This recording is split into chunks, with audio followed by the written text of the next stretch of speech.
Hey, what's going on, everyone? Welcome back to the channel. Today we got something pretty special for you. We're going to be doing an exhaust install on Will's friend's GT4. Let me update you on the facts.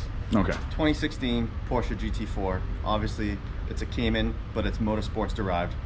If you watch any of the Porsche press stuff from way back when, granted this car is, you know, a generation old, that's what makes it nice. You can pick it up cheaper.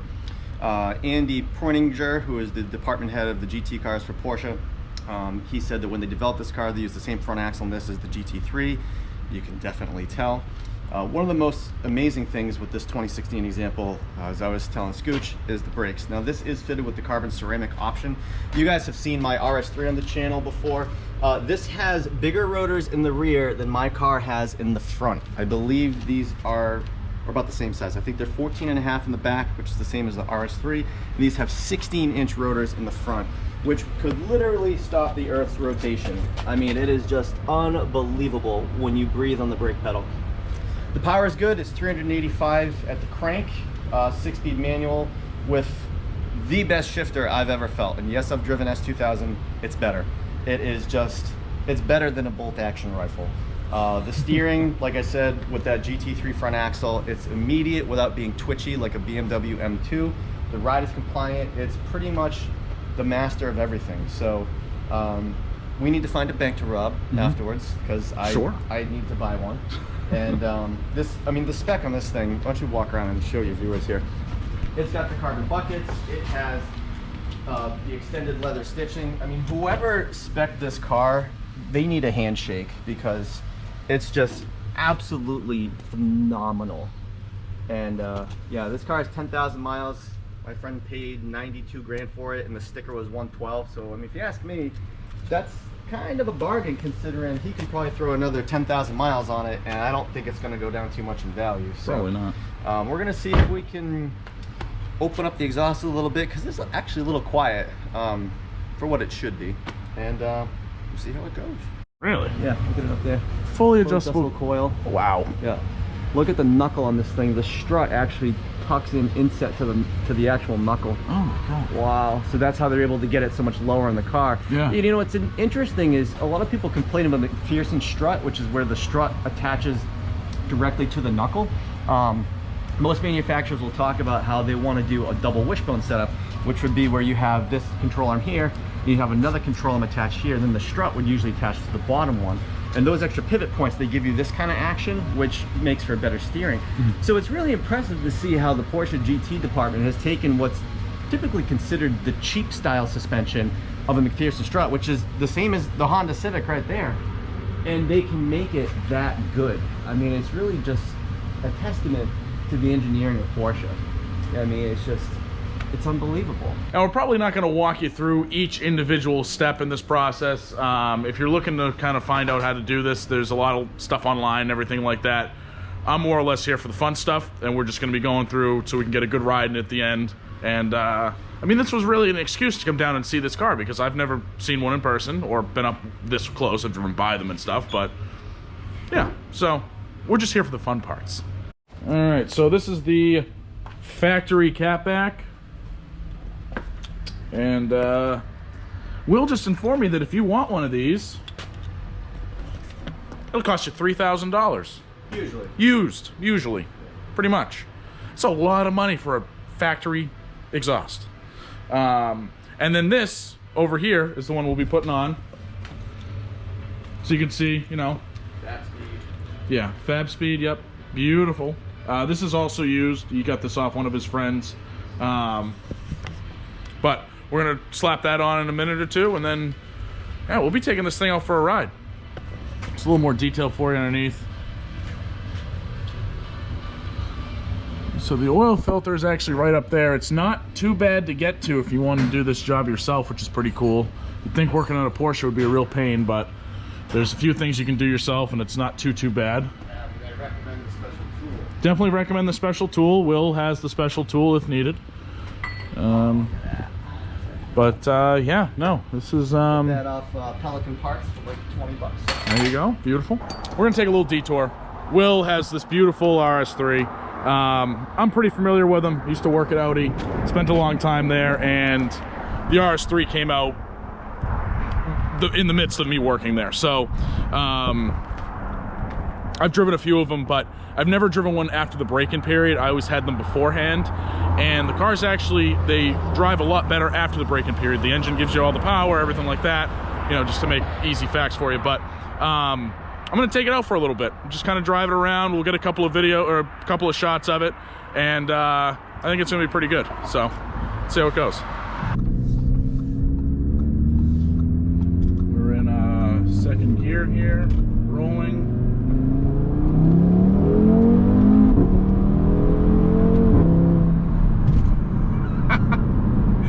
Oh, I miss working here. Oh, this thing is fun. I didn't really give it that much. All right, we'll give it the beans here.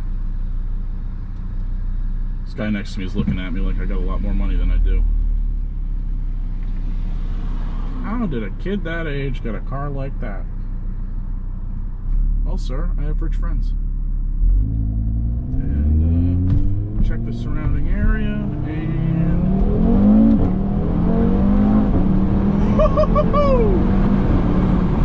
wow! Oh God! Oh wow!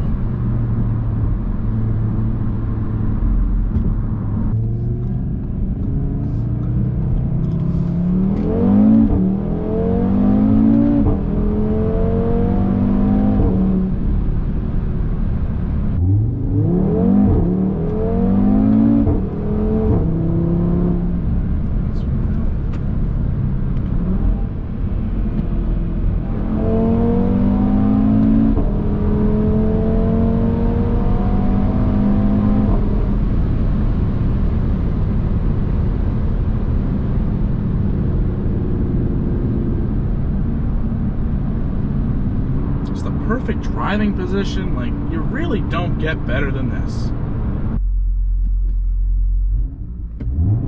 There we go. Woo-hoo-hoo-hoo-hoo! Wow! Whoa! Oh, that's what I was looking for. Oh yeah. God. Your stomach just drops. Oh, that's nice. Back to the studio. Well, ladies and gentlemen, appreciate the patience. The exhaust is on. Just finishing up putting a couple of pieces back together, you know, splash guard, stuff like that. This is what you're looking at. It looks pretty good. Fabspeed. Tips are much bigger, which we like. And we're getting a startup and a drive in just a few minutes. All right, we're in for the moment of truth. Can fire it up. Make sure it's got no leaks, anything like that. Let me do my yoga class first. Yep, it's not easy to get in and out of this thing, let me tell you.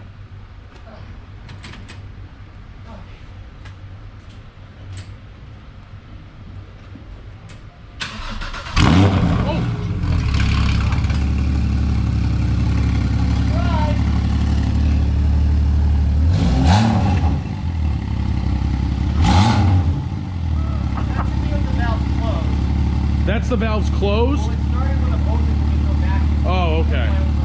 Now they're closed.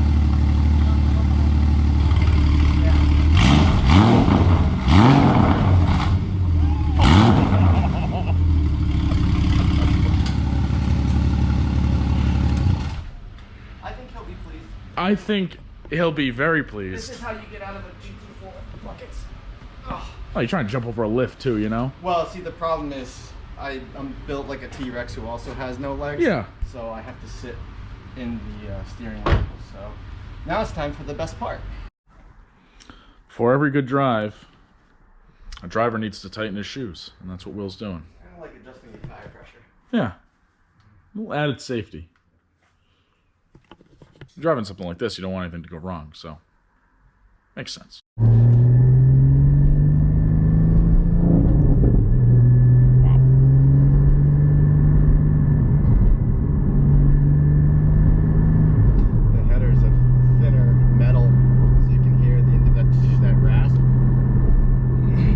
Actually hearing the combustions. You do, the metal. Yeah. Is this the valves open? That's closed. This is yeah.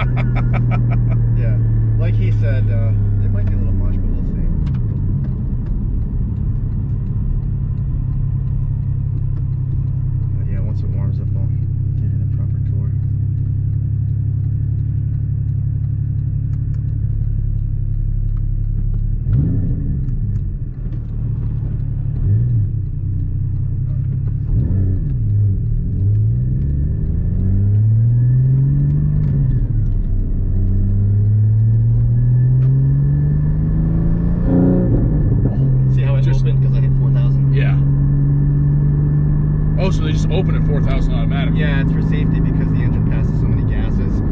The RS will do it too. Oh wow! Yeah, so when I hit 4,000, it'll automatically, or 35.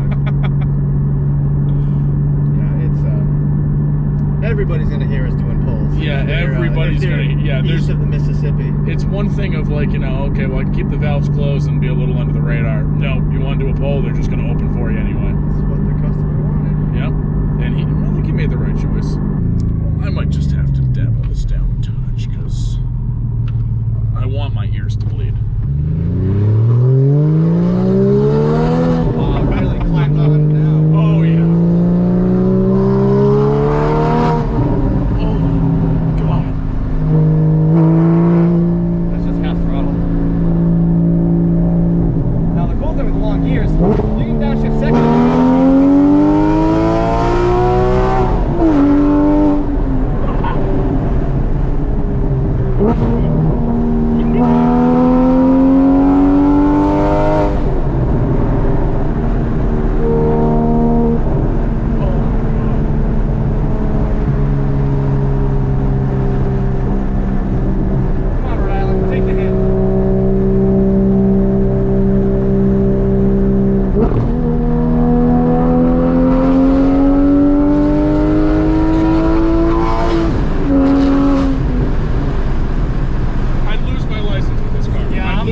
I'm not too far away. That was within the speed limit. It was, surprisingly, it was. The speed limits are very, very high on this road. Yeah, they are.